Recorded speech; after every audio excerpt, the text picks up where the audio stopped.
everybody, this is Matthew Movies coming at you with my review of 12 Angry Men, the 1957 drama that I personally think is an absolute masterpiece of filmmaking and storytelling. For those of you who are unaware of this film, it's understandable because obviously it's from 1957 and that was a long time ago, 60 years give or take. Well, just 60 years really. Basically, this movie all is a limited storytelling film where it all takes place in a room with a jury trying to figure out whether or not they're going to acquit or they're going to convict a person that was accused of murder. And right from the get-go, everybody is like, okay, guilty, guilty, guilty, guilty, guilty, and then one guy says not guilty, and he is played by Henry Fonda, who is just such an amazing actor and does such a great job in this film. And throughout the rest of the movie, he tries to explain his point of view, and essentially right from the get-go, he's saying, you know, I'm not convinced that he shouldn't be found guilty, but I want to have a conversation about it. I don't want to just jump right in and say guilty right away and come back with our decision instantaneously without really kind of going through the motions at the very least and discussing this. And then as time progresses, he starts to slowly but surely dismantle basically the case that the prosecution has made, and even if you're not 100% certain that the guy didn't commit murder, I should say, throughout the film, over time you get more and more concerned about whether or not that's the case. And I think this movie is just absolutely masterful in its ability to tell a very, very slow story that unwinds in front of you in a very, very compelling way. And one of the other major reasons why this movie works so exceptionally, I'm looking at the actor's name here, is there's a character played by a gentleman by the name of Lee J. Cobb, and he's the guy who is essentially the antagonistic character in this film, the antagonist, the guy who really wants to just really, convict him right away. He's ready to lock him up and throw away the key right away. He's just absolutely convinced that he did it, and beyond any shadow of a doubt. And even after there's just an extensive series of arguments that are pretty compelling, he never wavers right up until the end, and he's just going and going and going, and he's pushing for him to be convicted. And through the film, you feel like there's almost like a vendetta there, or there's just an arrogance almost, that maybe because he decided that he did this, that he's not going to listen to anybody else's opinion. And that as the rest of the film unfolds, and you see him, and he goes on to the attack, he gets very angry.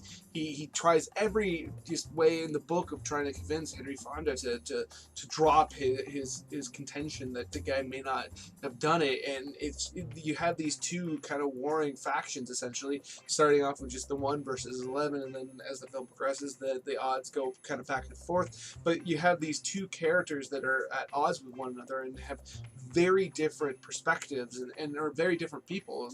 Like one being very calm, cool, and collected, and that's Henry Fonda's character, and then Lee J. Cobb's character being, just pure anger and frustration. And then one of the other characters I really, really enjoy in this movie, I don't know the actor's name off the top of my head, but there's a gentleman who's older in this movie that I just felt like he was very, very fascinating. He doesn't do a whole lot of talking in this film.